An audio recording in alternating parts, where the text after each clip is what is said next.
شاہ صاحب، ہر سال ایک مسئلہ بہت زیادہ زیر بحث آتا ہے کٹے کی قربانی کا۔ کچھ کہتے ہیں کہ یہ جو بھینس ہے یہ گائے کی نسل سے ہے، کچھ کہتے ہیں نہیں یہ اس کی نسل الگ ہے، اس کی نسل الگ ہے۔ تو اس پہ کوئی واضح پیغام دے دے کہ کیا بھینس کی کٹے کی قربانی جائز ہے؟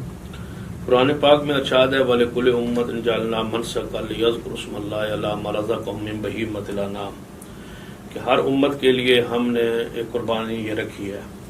جو میں نے کہا نا شروع میں کہ ابراہیم علیہ السلام کی جو سنت ہے اس سے مراد یہ ہے کہ ان کی خاص ادا کو اللہ نے پسند کیا، ویسے ہر امت کے لیے یہ قربانی جو ہے نا ہے قرآن سے ثابت ہے۔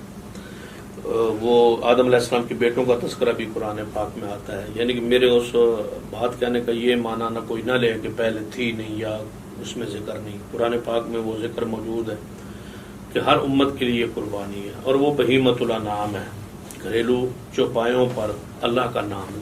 اب گھریلو چوپائے میں بھینس بھی موجود ہے، اس میں تو کوئی بہام اشکال والی بات نہیں،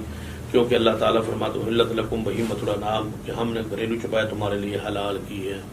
تو ان گھریلو چوپاؤں کے تحت اس آیت کے تحت محدثین نے یہ لکھا ہے کہ اس میں جاموس بھینس داخل ہے، شامل ہے۔ تو قربانی کے حوالے سے جو کہ قرآن پاک میں آتا ہے کہ بہیمۃ الانعام پر اللہ کا نام لو، لیکن دوسری ایک آیت مبارکہ میں بہیمۃ اللہ جانور یہ ذبح کرنا ثابت نہیں۔ تو ہمارا بھی علم کے مطابق یہی ہے کہ احتیاط اسی میں ہے کہ زکوٰۃ کے مسائل میں اس کو جاموس کو نوع بقر قرار دیا جائے کہ یہ گائے کی قسم ہے، اور زکوٰۃ کے احکام وہی ہوں گے جو اس کے احکام ہیں گائے کے احکام۔ لیکن قربانی کے مسائل میں حافظ عبداللہ محدث روکڑی رحمۃ اللہ علیہ اپنے فتاوی الحدیث میں لکھتے ہیں کہ قربانی میں احتیاط برتی جائے اور زکوٰۃ میں بھی احتیاط ادھر احتیاط برتنا ہے کہ زکوٰۃ دینے میں، ادھر احتیاط برتی جائے کہ وہ جانور نہ ذبح کیا جائے جو رسول اللہ صلی اللہ علیہ وسلم نے نہیں کیا۔ میں پوچھتا ہوں علماء اہل سنت سے کہ جو جانور سنت سے ثابت ہیں وہ منڈیوں میں بھرمار ان کی ہے،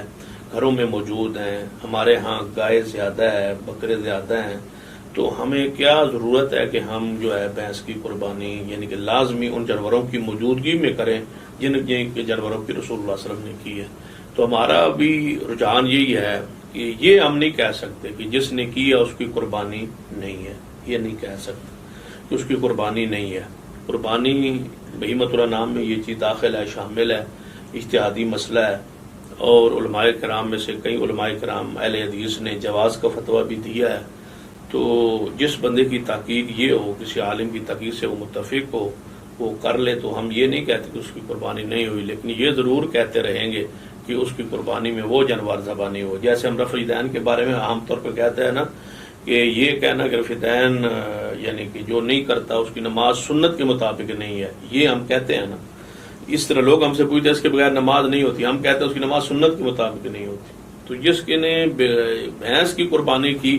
گویا اس نے نبی علیہ السلام کی سنت کو جان بوجھ کے چھوڑ دیا۔ ایک سنت موجود ہے، مسنون جانور موجود ہے، منسوخ جانور موجود ہے، اور وہ جان بوجھ کے کٹا جو ہے وہ کر رہا ہے، تو کٹا کھور رہا ہے۔ ہاں، تو اس سے بہتر یہی ہے کہ وہ مسنون جانور کرے۔ ہاں، اگر کبھی کبھار آج کل پرسوں کبھی 10 سال 20 سال 40 سال 100 سال بعد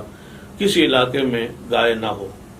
بکری موجود نہ ہو، اونٹ ختم ہو جائیں اور صرف بھینس سے کٹے ہی رہ جائیں،